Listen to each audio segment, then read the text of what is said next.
Ik had muziek in mijn bloed. Hè. Heel soort mensen die denken dat ik alleen maar gewoon bloed had, maar ik had muziek toch in. Van nootjes op een gegeven moment. Wanneer een keer ontleden in het laboratorium, dan Jos Boert maar al je nootjes er toch in. En het leuke is dat 12 jaar oud stiekel op een merken om plaatsjes te vergeten. Gewoon singeltjes, weet ik wat het woord. En dat vind ik een hele bijzondere titel. Hè. De Little Richard en de Cliff Richards en de Elvis Presley's en dat soort dingen. Ja. En dus dat weer vinyl, hè. Dat weer een platen. Ja. En wat is er nou bijzonder op een gegeven moment? Ik ben al 64. En wat krijg je dan op een gegeven ogenblik? De platen komen weer op.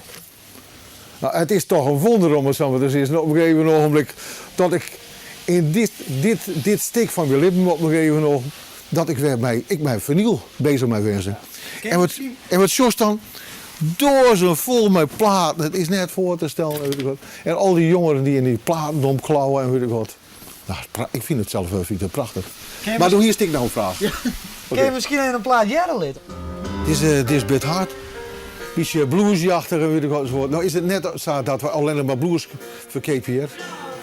Maar het is wel de basis van een heel soort dingen natuurlijk op een gegeven moment. Dit is toch hartstikke wat pang, zo van. Dat swingt het over. Lord have mercy on me. Jesvol? Ja. Daar gaat het niet limmen op een gegeven moment. Maar het leuke is dat een Jos daar best als ja, geweldig hè. Ja. Dan wist 12 en begint komt in feite eerst singeltjes te vergeten. Nou is 12 hier helemaal niks van mij natuurlijk op een gegeven moment. Dan vind ik al plaatjes om te vergeten. En dan nog dit, op een gegeven moment, al jaren. Maar ze zeggen, wat een stem, jongen. Dat is geweldig. En het leuke is dat ze op een gegeven moment gewoon, daar is de oudere generatie. En dan komt er een hele nieuwe generatie komt erin, hè.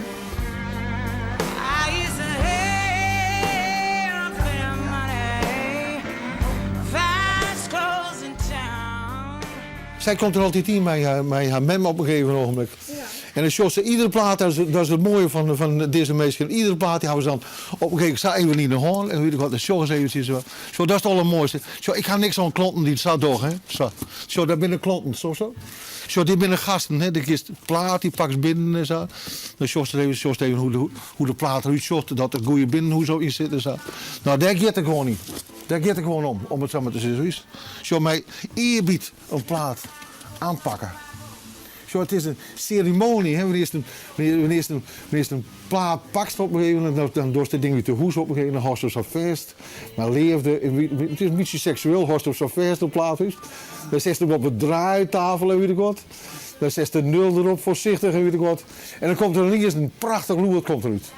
Zo, dit is de originele Nevermind the Bollocks van de Sex Pistols. Maar hoe kom je er dan? Hoe zitten we een verhaal om vast, hè? Zo bijvoorbeeld dat ding van Madness. Ik zie het bij hun in distributie, dat we de Reco en Weesp Musicnet. Ik al jaren zaken met die op een gegeven ogenblik. En toen gingen ze de fles op om het samen te zitten. En ik zat teleurgesteld dat ze dat hier niet en dat ze net even mij belden of wat dan. Toen ben ik daar naar Tagong, naar de directiekamer. Daar zie je het Jan Maat en nog het meeste kinderen, weet ik wat, uit de directie. En toen zei ik van, wat vind ik dit een klerenstreek. Dat jullie mij dit aandoen op. Jarenlang heb ik jullie altijd goed behandeld, weet ik wat zo wordt. Dus zie je in de directie, ik denk, wat maak ik nou dan aan? En toen hongen daar al die van die mooie gouden platen. En toen had ik ze van de moorden oorhellen op een gegeven ogenblik. En toen ben ik gewoon de kamer uitgeschout. En toen zei Jan Maat nog, ja, maar dat kan niet, weet je. De curator die moet nog langskomen. Weet ik wat. Ja, ik zei van, ik vind het best, komt u me bij mij al wist. Het is het mooiste beroep in Groot. Dus wanneer er nog een lip mis, dan hoop ik dat er nog altijd platenzaken binnen. Kijk, dus dit en weet ik wat. En dan gewoon weer opnieuw mee beginnen. Mij gewoon ditzelfde beroep weer.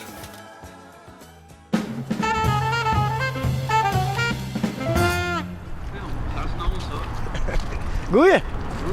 Goeie. Wat ben je helemaal aan? Voetbal je? Dat is voor Cambuur zeker? Nee. Nee? Nee, sowieso niet. Nee? Nee. En net? Ik vind volle betten. Is dat zo? Ja. Oh.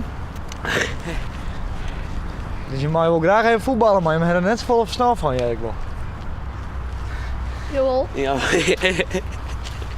Ja. En ben je in Wolders bij het voetballen hier? We zijn laatst binnen in Rotterdam West. Oké. Uit tegen Excelsior. Oh? En waarom ben je hem daarheen gegaan dan? Omdat we wisten dat Bas Dos 5 keer ging scoren. Dat wisten we gewoon. En ben je wel eens even in het Cambuurstadion geweest?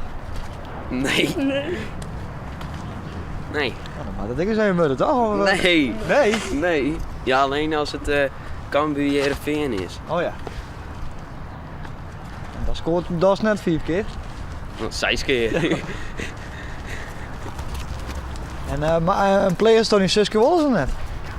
Ja. Ja. Wat doet dan? Schreeuwen. Schreeuwen? Ja. Zin haar. Ja. En wat schreeuwt ze dan? Maar. Nog gewoon schreeuwen. Wel meer in het algemeen. Ja. Kan ze een stukje schreeuwen? Oké.